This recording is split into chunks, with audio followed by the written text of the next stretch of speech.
You're watching a special edition of The Day with coverage of the German elections. The results show change is on its way. Friedrich Merz of the Conservatives is the man with the best chance of becoming Chancellor. But the impressive showing of the far-right alternative for Germany is also our focus. I want to recap the numbers for you briefly. The Social Democrats dropping to 16%. The Conservatives finishing top with around 29%, the Greens at 12%, and the Left Party getting almost 9%. And arguably the biggest winners, the AfD, with 20%.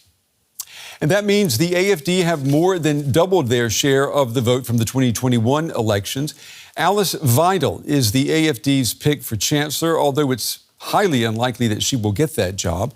Other parties have ruled out working with the far-right group in a coalition government. The 46-year-old is the party's co-chair. She has a doctorate in economics. As a politician, she's known for her anti-migration rhetoric. Weidel and the AfD put migration at the heart of their program, pledging to carry out mass deportations and an asylum crackdown. They want Germany to abolish the euro. They want to reintroduce the German Deutschmark and potentially, although they took this off of their platform, but still they've talked about it, leaving the European Union. And they've pledged to lift sanctions imposed on Russia over its invasion of Ukraine. And they say they want to start importing Russian gas once again. Well, here is the AfD's co-chair, Alice Weidel, speaking to party members after the announcement of that result, which will make the AfD the second strongest party in the German parliament. And as we've seen in the exit polls, what we've seen is that we are the only party who have doubled our position over the last election. Double. They wanted to cut our numbers in half, but the opposite is what has occurred.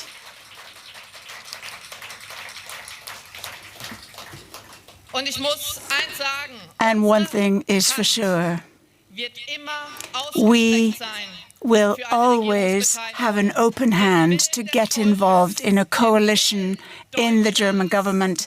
The will of Germany is something we will implement. We are always prepared to fulfill the will of the people in a German government.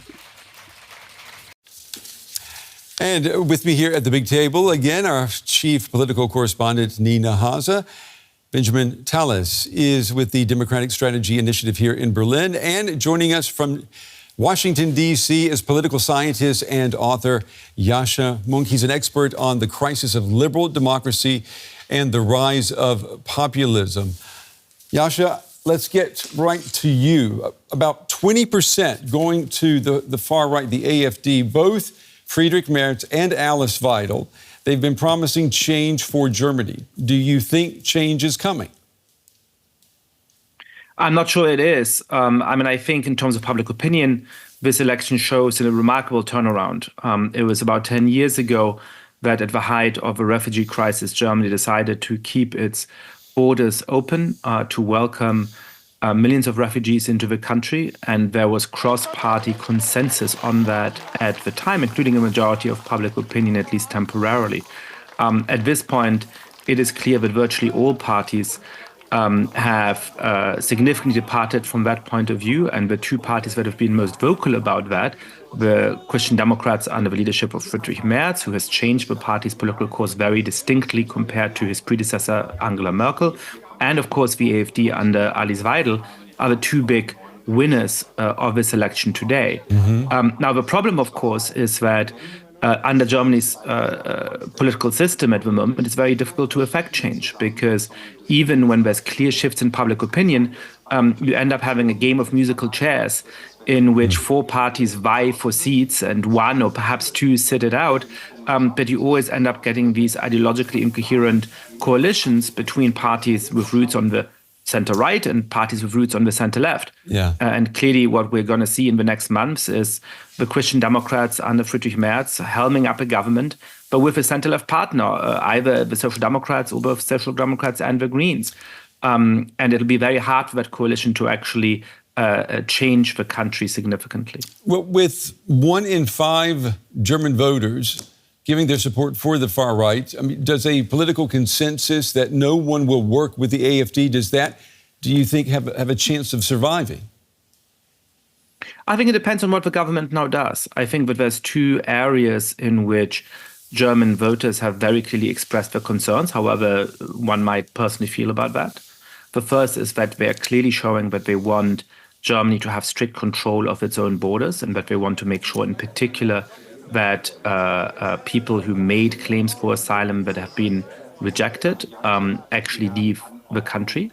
And secondly, they are rightly concerned about the deep economic malaise in which Germany currently finds itself. The German economic model, which worked so well for many decades since the end of World War II and the beginning of the economic miracle in the 1950s and 1960s, is now breaking apart. And if the new government is able to actually tackle those 2 points, to reassure people in particular that they're taking care of public order and that we're not going to have to see terrorist attacks virtually every few weeks as we have in the last months, and if they're able to show that Germany can be a real player in the world, can renew the European continent on the economy, can renew its model for the future, then they might be able to reduce the vote of the AfD without having to break down that Brandmauer, break down that firewall with the AfD. If they fail in these important undertakings, then the AfD really will be at the door of government in 4 years' time, or perhaps even sooner than that. And Nina, Friedrich Merz has said he's been adamant about not working with the AfD. Yeah, that's what he kept saying during the election campaign. And then we saw a very remarkable moment in the last session of Bundestag just a few weeks ago, where he pushed through a motion that only managed to be successful because the far-right AfD voted with him. And that did cause an outcry, and people accused him of having broken his word. And you do have to say, this is something where a lot of conservatives were reluctant. There is a lot of pressure also from conservative leaders, especially in the East, where the AfD reached some up to 40%.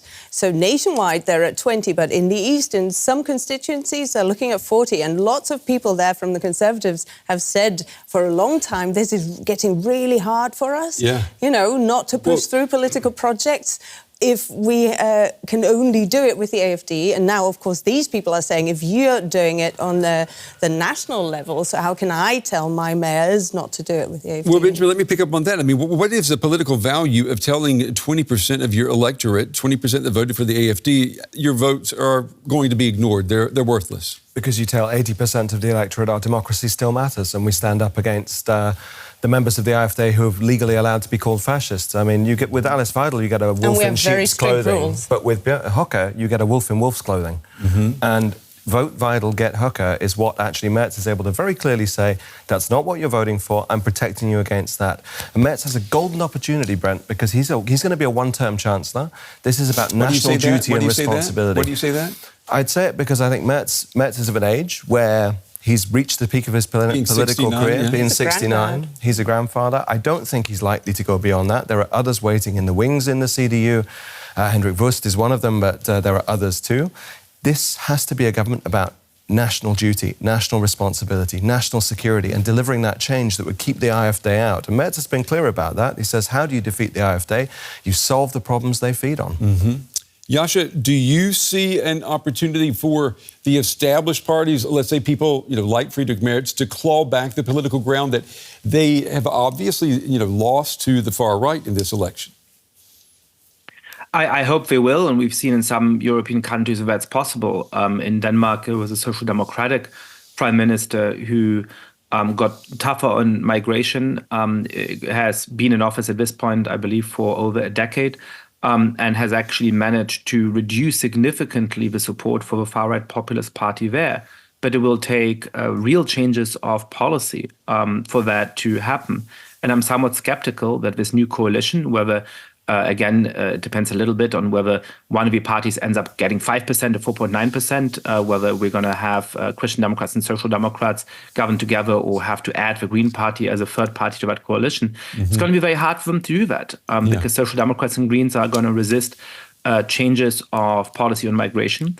And because in terms of their attitude towards economic policy, Friedrich Merz comes from a completely different world than the Social Democrats. And so this, I think, is a fundamental problem that the system of proportional representation in Germany, with a strong presence of parties on the far left, like the Linke, and the far right, like the AfD, now creates, where, every government is ideologically incoherent. Every government contains parties that significantly dislike each other, that serve very different electorates.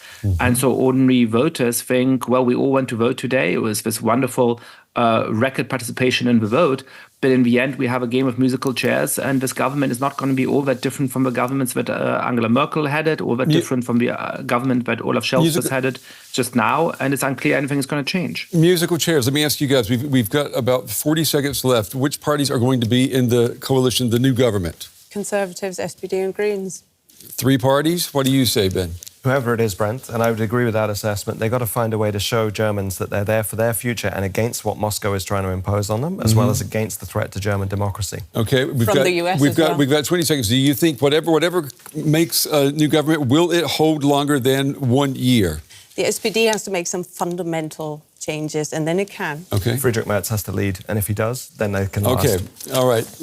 We are, unfortunately, we're out of time, but I want to thank both of you for being here in the studio with me. And Yascha in Washington, appreciate you taking the time to talk with us as well.